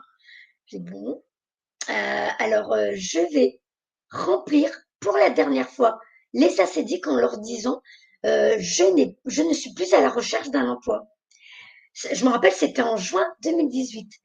Ça y est, terminé, plus d'assédiques. Et à l'époque, je me rappelle, j'avais 600 € d'assédique et des fois, je touchais entre 300 400 € en faisant mes guidances que je faisais payer 30 € à l'époque. C'était mes débuts. Et de là, dès que j'ai décidé d'arrêter les assédiques, je me suis dit: je vais augmenter le prix des guidances à 40 €. Et en juillet, le téléphone se mettait à sonner non-stop. Et là, l'agenda s'est rempli.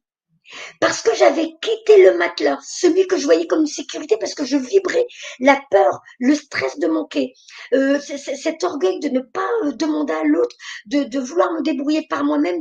Vous voyez comment j'étais dans un mélange de pensées, de stress, et vous voyez le vélo dans la tête, le mental qui tournait à plein régime. À mon avis, ça devait fumer, je le voyais pas.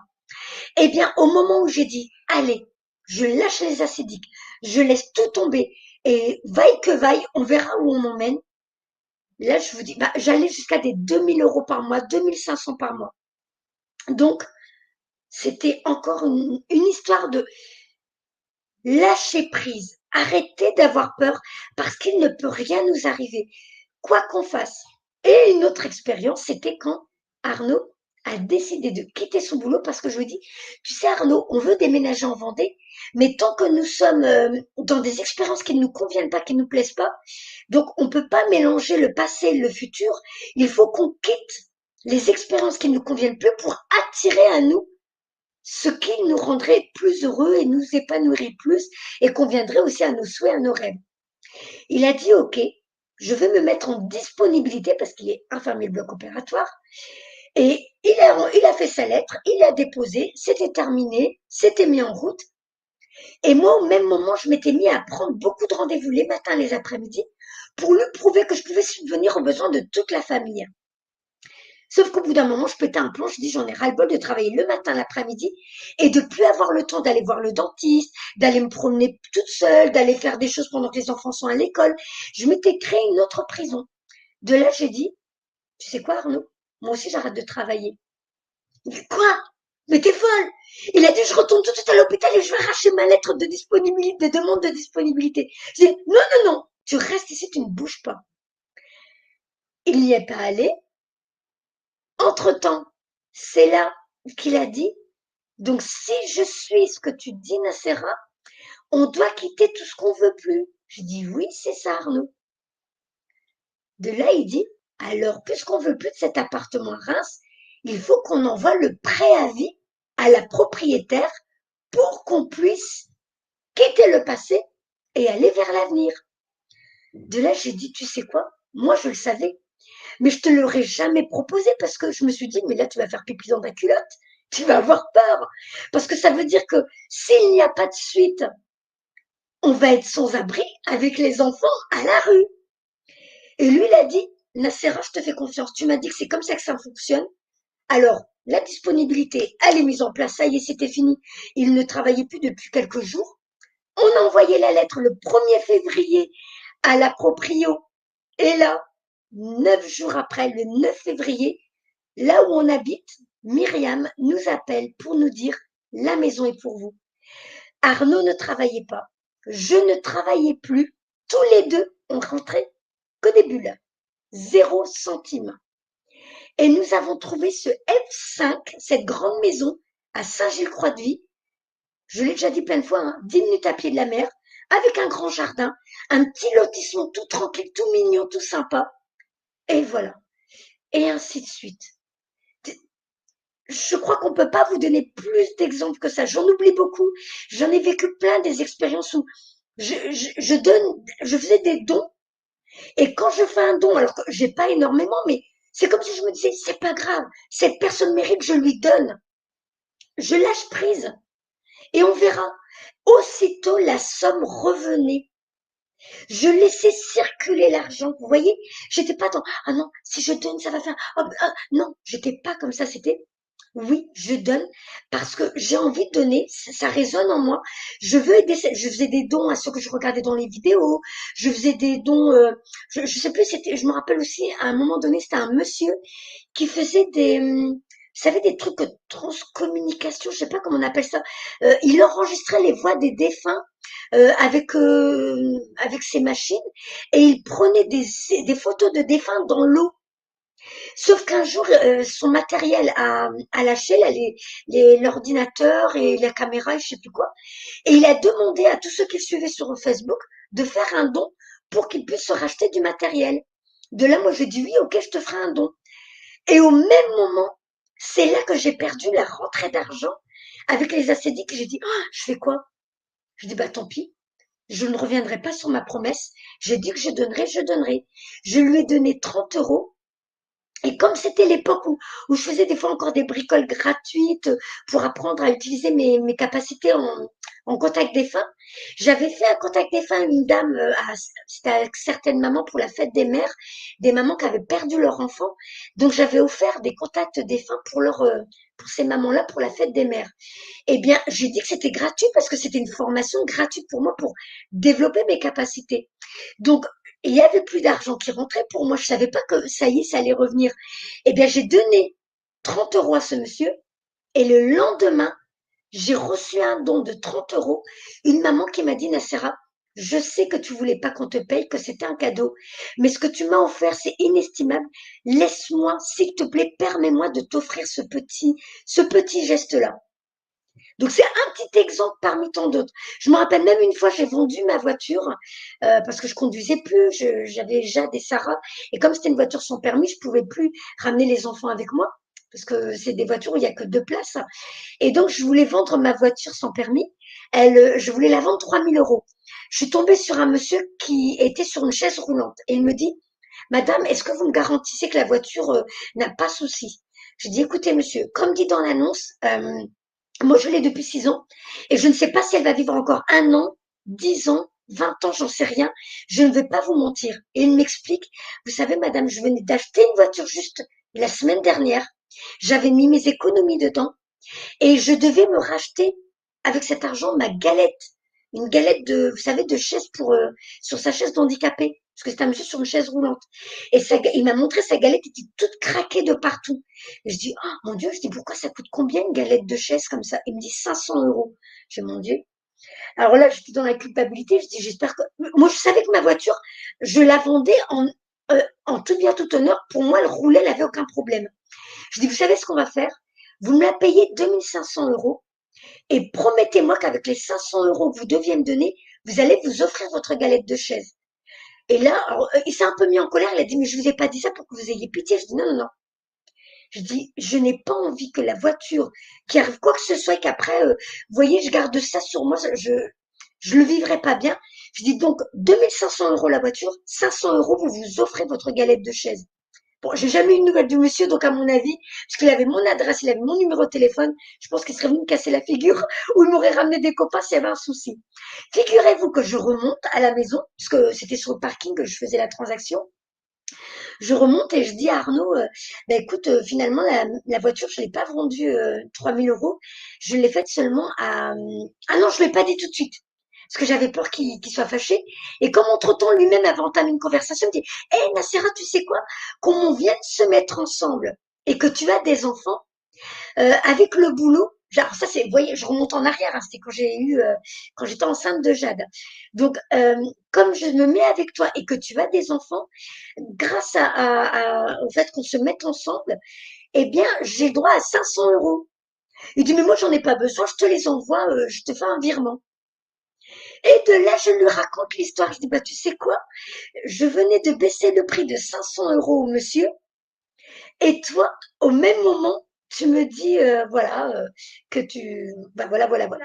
Donc, pour vous dire que quand vous êtes dans le lâcher prise, quand c'est avec le cœur, quand vous êtes aligné, là, on vous a donné 4 témoignages différents. À vous de voir quelle histoire résonne le plus avec ce que vous êtes en train de vivre et ce qui vous permettrait de tout lâcher pour enfin vivre vos rêves. Le petit hobby du week-end, le petit plaisir que vous faisiez peut-être entre 2 boulots alors que vous n'en pouviez plus de l'autre et que ça vous fatiguait de jongler entre les deux et que finalement vous dites, ouais, mais ça me ramène 3 francs 6 sous de faire celui qui me rend heureux. Ben oui, c'est parce que tu n'as pas lâché encore avec l'ancien. Donc lâche avec l'ancien et l'autre pourra prendre la place qui lui est due. Voilà. Donc moi maintenant je me tais, je fais remonter les filles. Alors, Coralie veut parler. Oui. Vas-y. Ouais, moi, ce que tu dis, ça me fait penser que, en fait, ce qui est important aussi, c'est d'être patient et de garder la foi, quoi. Parce que là, on fait tout un résumé de nos parcours, mais il y a eu des moments où d'attente. Par exemple, quand j'étais salariée, que je travaillais dans la mode, et quand j'ai voulu quitter, comme tu viens de dire, faut quitter l'ancien. J'ai voulu quitter l'entreprise. Mais j'y arrivais pas. C'était pas le moment, quoi, en fait. Et moi, j'ai trouvé ça vraiment très long, 2 ans et demi. Et avec le recul, je peux te dire que pendant ces 2 ans et demi, j'ai appris plein de trucs qui m'ont permis ensuite de le faire. Mais pendant ces 2 ans et demi, j'avais tendance à me plaindre, à dire que j'avais pas de bol, que j'y arriverais jamais. Donc ça ralentit les choses, en fait. Et si vous n'avez pas tout de suite ce que vous voulez, si ça ne s'enclenche pas, s'il n'y a pas les opportunités qui se présentent, c'est qu'il y a quelque chose à faire pendant cette période de temps. Et donc, il faut rester à l'écoute, il faut rester centré. Parce que ce qu'on voit aussi dans chacun de nos témoignages, c'est que ce qui doit nous arriver, nous arrive. Et qu'on a tout eu des opportunités, mais qu'on a tout eu besoin d'un moment de...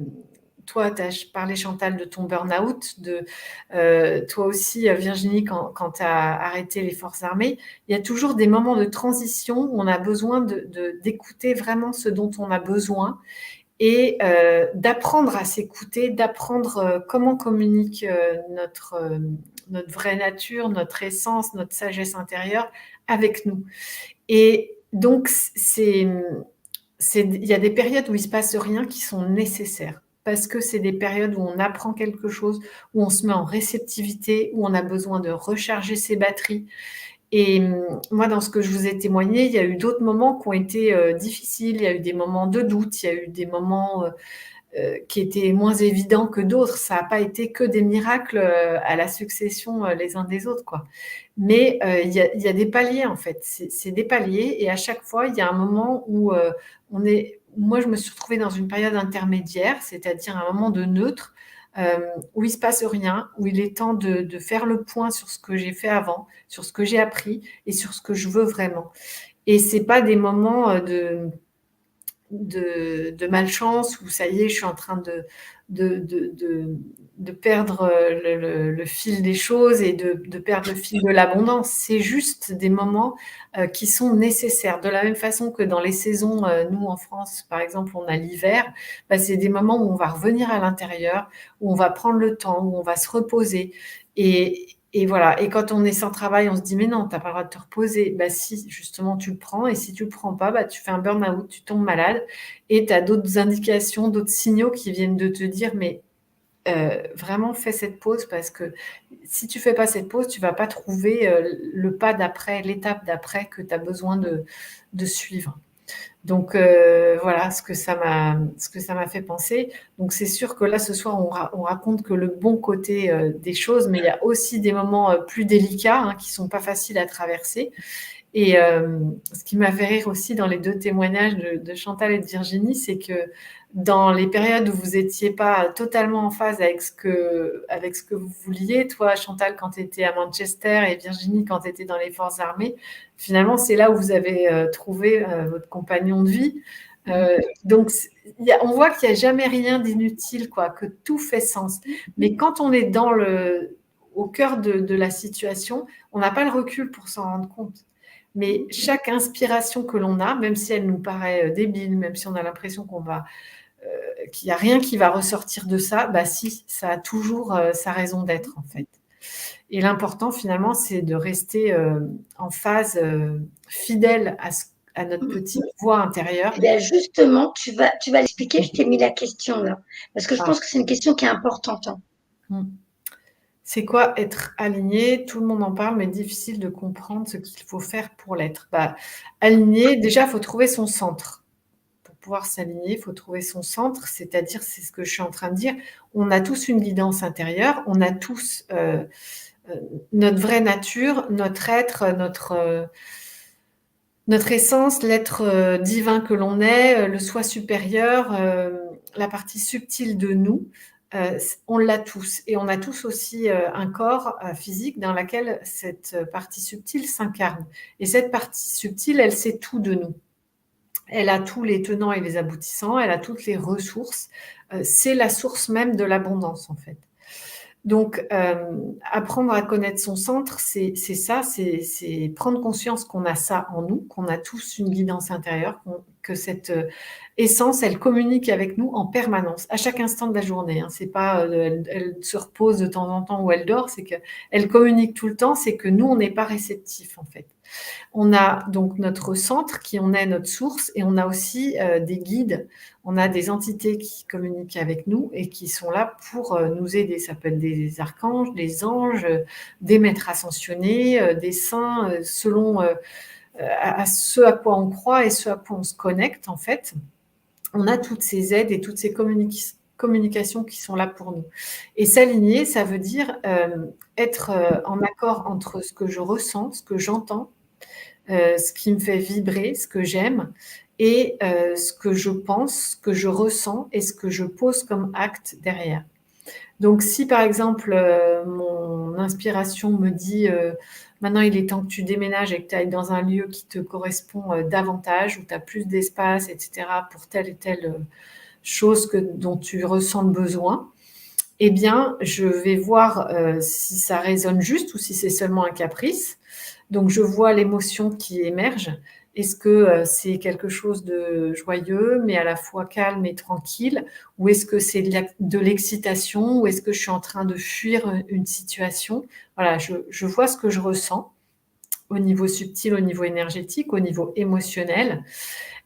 Ensuite, je vais un peu plus loin dans quelles sont mes pensées, mais qu'est-ce qui me motive là-dedans pour voir que je ne suis pas en train de suivre une illusion, une croyance limitante ou autre. Et ensuite, si tout est aligné, si je vois que c'est OK, que ça vibre juste, que je suis honnête avec moi-même, que je suis fidèle à moi-même, eh ben, je vais trouver l'énergie, parce que l'émotion, ce sera de l'enthousiasme. Je vais avoir le carburant pour pouvoir poser des actions. Je vais mettre des annonces, je vais proposer, comme tu dis, Nacera, je vais envoyer une lettre pour dire que je quitte l'endroit où je vis actuellement, etc., etc. Donc, je m'occupe pas du comment je vais réaliser le truc qui me fait vibrer. Je m'occupe de voir si je suis alignée. Si à l'intérieur de moi, au niveau subtil, ça correspond, c'est aligné avec ce que je ressens au niveau émotionnel et aussi avec ce que j'ai en tête au niveau de mes pensées et de ce qui m'inspire en fait. Et à ce moment-là, je peux agir dans le sens de ce que je veux. Je ne sais pas si c'est clair, vous avez sûrement d'autres choses à Oui, rajouter. oui. C'est bon. Voilà, là je vais laisser Virginie réagir à ce commentaire, j'aime beaucoup. Hop, alors, il faut que j'arrive à la... Hop, Je l'aime beaucoup aussi. Je l'avais vu du coin de l'œil, puis je suis contente que tu me donnes la parole. Donc, on a Afida qui dit: Waouh, j'ai l'impression que nous avons tous un don, soit compris et développé, soit enfoui. Et ça fait un peu référence à ce que Coralie disait tout à l'heure, la fameuse sphère. Donc, on est toutes un prisme dans ce grand miroir. On peut le dire de plusieurs manières possibles, mais il faut savoir que notre âme, elle a parcouru tellement de mondes, tellement de dimensions, tellement de densité. Donc, il est tellement vaste le parcours de notre âme. Et souvent, quand on arrive sur la Terre, moi, la première, tout à l'heure, je vous parlais de mon parcours de vie, j'avais complètement oublié que j'avais des talents, que j'avais des dons et que j'étais venue ici pour une raison. Parce que, bon, je m'identifiais beaucoup à mon corps, je m'identifiais beaucoup à ma différence. Mais quand j'ai commencé à creuser à l'intérieur de moi et à me reconnecter à qui je suis vraiment, je disais: mais j'en ai des talents, j'en ai des dons. Et encore une fois, il ne faut pas chercher bien loin. Moi, je vous disais tout à l'heure que j'écris depuis que je suis toute petite. Donc, quand on est enfant, on a déjà la réponse. C'est juste que des fois, ça nous prend du temps pour l'écouter. Donc, et aussi ce que tu disais par rapport à l'alignement, Coralie, je trouvais ça tellement juste. Et ce que j'aimerais ajouter, c'est que on en parlait aussi dans notre vidéo d'hier. Souvent, on a besoin d'un temps pour intégrer le concept. Donc, dans le monde spirituel, on entend beaucoup parler d'alignement. Et moi, justement, au début de mon parcours, je disais: ah, c'est beau, ça fait bien du sens, mais qu'est-ce que c'est exactement? Donc, ça m'a pris beaucoup, beaucoup de temps, beaucoup d'expérimentation pour finalement comprendre, en fait, que tu l'as bien expliqué, Coralie, je ne vais pas répéter l'explication, mais ces temps d'arrêt que la vie nous envoie, c'est tout le temps, il y a tout le temps une raison derrière tout ça. Et c'est ça, moi, dans mon cas, c'est, pour faire une petite parenthèse, quand j'ai quitté la restauration, je suis tombée dans la peur. Donc, j'avais fait le premier pas, mais j'étais encore habitée par mes peurs. Je suis retournée sur le marché du travail pour finalement le requitter. Mais il y a eu cette période d'intégration qui m'a fait prendre conscience, en fait, que j'avais tout le potentiel pour réaliser mes rêves. Et justement, en étant alignée, en étant à l'écoute de mes besoins intérieurs, ben la vie s'est bien occupée de moi. Mais c'est ça, ces temps d'arrêt sont vraiment, vraiment nécessaires. Et puis, tu en parlais aussi, Coralie, tout à l'heure, des illusions, de faire attention à certaines illusions qu'on pourrait entretenir. Moi, justement, quand j'étais jeune, puis je disais: ah, je vais aller en technique policière, ça va être merveilleux. Mais c'était une illusion totale. Donc, c'était vraiment pas un désir de mon cœur, un désir de mon âme. C'était une croyance. J'admirais beaucoup les policiers, mais c'est pas ça que j'étais venue accomplir. Donc, faites attention aussi parce que l'ego, il est sournois et la peur, c'est sournois. Donc, ça s'immisce en nous. Des fois, on prend une direction, on est convaincu que c'est la bonne voie à suivre. Et puis, finalement, ben, la vie nous fait comprendre que non, c'est pas là qu'on est attendu. Et c'est ça, c'est que ça change de forme également. Moi, quand j'ai commencé à écrire des livres, je me suis dit: je vais faire que ça du restant de ma vie. Mais non, la vie m'a fait prendre conscience que je pouvais apporter ma lumière de d'autres manières également. Donc, la forme aussi qui évolue, qui change avec le temps. Encore une fois, il faut juste rester à l'écoute. Et la vie nous envoie toujours les occasions qu'on a besoin. Encore une fois, vous êtes la preuve vivante, les filles. Vous êtes apparues dans ma vie. Chantal, dernièrement aussi, tu m'as communiqué. Puis tout de suite, la connexion qui s'est établie. On voit les points communs. Mais ça, c'est parce que je me suis ouverte à la vie. Moi, j'étais tellement repliée sur moi-même. J'étais tellement timide. On en parlait, Chantal, la timidité. Quand on s'ouvre, qu'on tourne notre regard vers les autres, c'est vraiment là que les miracles apparaissent dans nos vies. Je ne sais pas si j'ai répondu à la question. Je pense que j'ai dérivé un peu. C'était quoi la question? Je m'en souviens plus. Si on avait des dons, ben oui, en fait, c'est ça. Voilà, c'est pour ça que j'ai voulu que tu sois l'exemple, c'est que c'est à nous de voir les choses. On était enfant, on avait des idées, on avait des envies, on était poussé à quelque chose qui peut aujourd'hui, puisque dans ce monde, on nous fait, à l'école, on étouffe tout ça. Oui. Et c'est pour ça que des fois, on réalise que j'avais déjà une envie quand j'étais enfant. Quand j'étais enfant, je me souviens que j'aimais faire ça, je m'intéressais à ça, je touchais à ci, à ça. Eh ben, est-ce que c'était pas cette chose-là, cette activité-là qui te permettait de t'épanouir, de te découvrir et d'ouvrir ta boîte à trésors et ensuite cette boîte à trésors l'offrir voilà, à l'humanité, à ta manière. Donc, je crois qu'on a déjà tous un indice au fond de nous, mais cette société nous a fait étouffer l'école et tout ça. Maintenant, à nous de faire ressortir. Donc, je sais plus qui avait dit, c'était Havida, elle avait raison. On a tous quelque chose en nous. On est complémentaires, quel que soit le domaine, quel que soit le métier, on a un don. Qu'on soit pâtissier, qu'on soit architecte, qu'on soit peintre, tout n'est pas tirer des cartes, faire des guidances des fins, faire des soins, tout n'est pas. On a des dons dans tous les domaines et on peut rendre heureux plein de gens et nous-mêmes en utilisons nos dons. Oui. Voilà. Alors j'ai une question maintenant pour Chantal. Alors, il faut juste que j'arrive à... Hop, et c'est OK. Ah non. C'est encore moi. Encore merci pour tout partage, hein, les filles. Alors, Ossève, faut-il lâcher prise pour tout? Moi, je dirais, je perçois dans ton cas, je ressens beaucoup, faut pas lâcher prise sur tout, mais d'impulser des actions pour que tu puisses pour que tu puisses avancer et pour que les événements puissent arriver à toi. Et surtout, la clé de l'abondance, c'est de pouvoir t'aimer déjà, te donner de l'amour à toi-même, parce que tu attires à toi en fonction de l'estime que tu as pour toi-même. En fait, si tu t'évalues à 2 sur 10, tu vas attirer à toi tout ce qui va vibrer sur le numéro 2. Donc, c'est à toi déjà de faire ce travail où tu vas enlever les couches d'oignon, en fait, parce que tu es l'être. L'être est déjà brille déjà, en fait. C'est là que tu dois déjà travailler sur la réception, comment faire la différence entre ton intuition, ta voix intérieure et l'ego. Parce que là, c'est pas, pour moi, le mental, c'est comme un ordinateur qui reçoit les informations. Soit c'est le programme de l'ego que tu écoutes, soit c'est le programme de ta voix intérieure. Parce que quand tu canalises, tu as besoin tu reçois de l'énergie que tu as besoin de traduire en mots. Et donc là, c'est surtout prendre du recul dans chaque situation, de te demander est-ce que c'est la voix de ma voix intérieure qui me dit ça ou c'est l'ego? Et tu vas sentir tout de suite la différence si c'est l'ego spirituel ou l'ego normal. Et là, tu vas savoir, tu vas le sentir dans ton corps. Rien que dans ton cœur ou dans ton corps, tu vas sentir la vibration changer. Et c'est aussi faire écouter son corps qui est le premier messager, en fait, pour savoir quelle est la bonne voie. Si tu ressens d'un côté un côté où tu sens que c'est lourd.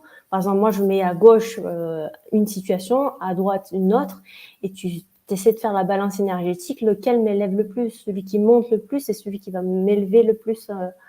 Et c'est comme ça que je ressens pour toi, en tout cas. Mais sinon, pour le lâcher prise, comment tu pourrais expliquer comme ça fera un message général. Ouais. Pour le lâcher prise, c'est en général, c'est encore le détachement. Savoir se détacher des situations, savoir prendre du recul.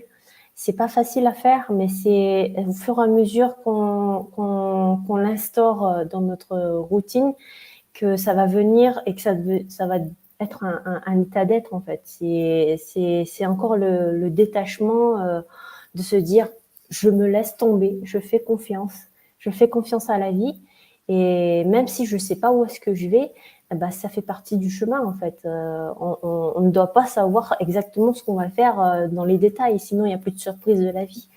Et quand on se laisse aller comme ça, avoir confiance que toutes les informations t'arriveront sans que tu aies besoin de les chercher.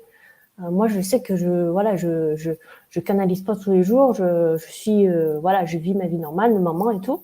Et je sais que quand j'ai besoin de recevoir une information, ça va me venir de n'importe quelle manière, des suggestions de vidéos, une personne qui va me parler ou un téléchargement dans ma tête. Et je sais qu'à chaque fois, j'aurai la réponse quand ça sera le moment pour moi de l'intégrer. Et c'est être dans ce lâcher prise total que tout arrive, en fait. Quand on est trop dans je veux savoir ou je veux contrôler, c'est là que ça bloque la réception. Savoir être dans la réceptivité, de créer l'espace d'ouverture et voilà, et enlever les petites couches d'ego, de savoir le mettre au calme, baisser le volume quand on a besoin. Super. Alors,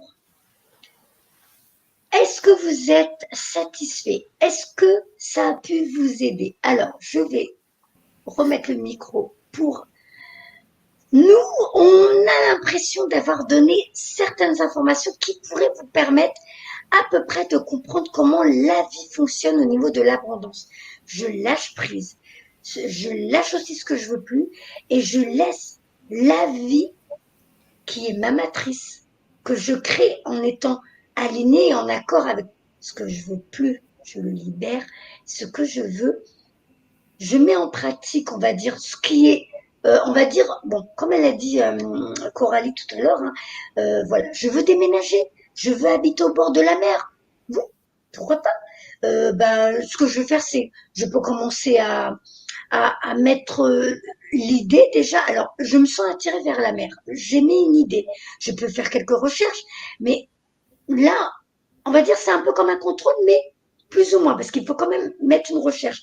Mais tu es aligné avec, je suis OK, je vais habiter au bord de la mer, je fais une recherche qui est vers cette ville-là, et ensuite, le reste, ce que je peux pas contrôler, les agences, de faire venir cette maison à moi, le reste, je lâche. J'ai fait les démarches qui étaient à mon niveau en tant qu'humaine, et le reste, je laisse l'univers s'en charger.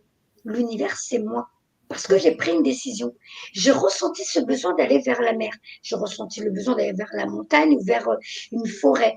Oui, j'ai mis l'intention, donc je commence à faire des recherches à ce niveau-là. OK. Maintenant, en ce moment, il n'y a rien, c'est pas grave. Moi, j'ai déjà établi un truc. Je laisse faire le reste. Je continue de m'occuper de moi, de prendre soin de moi, de vivre ma vie. Et voilà, par exemple, je peux même commencer à vider les placards de choses dont j'ai plus besoin, de faire le tri dans des vêtements. Vous savez, comme si je disais, je libère les énergies du passé, de ce qui me convient plus, pendant que la vie s'occupe de ce qui doit arriver. Le lâcher prise, c'est se dire, je laisse les choses venir quand elles vont arriver. Parce que moi, je m'occupe de moi pendant que le reste se met en place. Je fais à mon niveau ce que j'ai à faire et le reste, ce pourquoi je n'ai aucun contrôle, je le laisse aller. Donc, et vous verrez en plus, c'est une plénitude de pas être à fond dans comment je dois faire, comment je dois gérer, et la panique, je vais courir par là pour chercher une maison, je vais appeler un tel, je vais chercher, non. Là, vous vous éparpillez énergétiquement, vous vous épuisez et vous êtes dans le contrôle. Donc, est-ce que nos exemples vous ont suffi? Je l'espère. Moi, je laisse les filles vous dire au revoir, mais moi, je vous fais tout plein de bisous. Prenez bien soin de vous. Je vous adore. Et donc, je crois que c'est mercredi prochain que j'ai un live avec un nouvel invité. Merci à toutes pour vos commentaires et à tous et toutes pour vos commentaires. Et merci à toutes les 4 qu'on est réunis parce que je trouve que c'était bien. Merci Nacera de cette initiative. C'est bien de pouvoir confronter nos témoignages sans donner de conseils parce que voilà, mon mot de la fin, c'est à chacun de découvrir sa voie. Mais là, il me semble qu'on a donné quand même des trucs assez essentiels pour savoir comment se faire confiance et avancer. Dès maintenant, dès que vous allez quitter la vidéo, vous allez pouvoir commencer à méditer et à ressentir ce qui vous correspond pour pouvoir le faire. Donc, merci de ton invitation, Nacera, et puis merci à Virginie et Chantal. Oui, c'était un pur bonheur. Merci Nacera. Chantal, moi je viens de te découvrir, c'était extraordinaire. Et la force du témoignage, encore une fois, c'est quand on est 4, qu'on témoigne comme ça, qu'on a vos partages dans les commentaires. C'est là que la vibration, l'énergie augmente et que tout devient possible. Donc, merci. Merci les filles. Merci d'avoir accepté mon invitation. Vas-y Chantal, hein, mais je voulais remercier. Si tu veux dire merci à toi Nacera de m'avoir invitée. J'étais honorée d'être avec toutes les 4 aujourd'hui. Et en tout cas, merci à tous ceux qui ont commenté. J'ai pas l'habitude de lire tout. Et en tout cas, merci pour votre écoute. Et je vous dis à très bientôt. On vous fait tout plein de bisous les amis. Prenez bien soin de vous. Écoutez, je vous le répéterai jusqu'à ce que vous en ayez marre. Vous êtes précieux, donc prenez soin de vous. Je vous embrasse tous. Bye bye. Gros bisous à tous.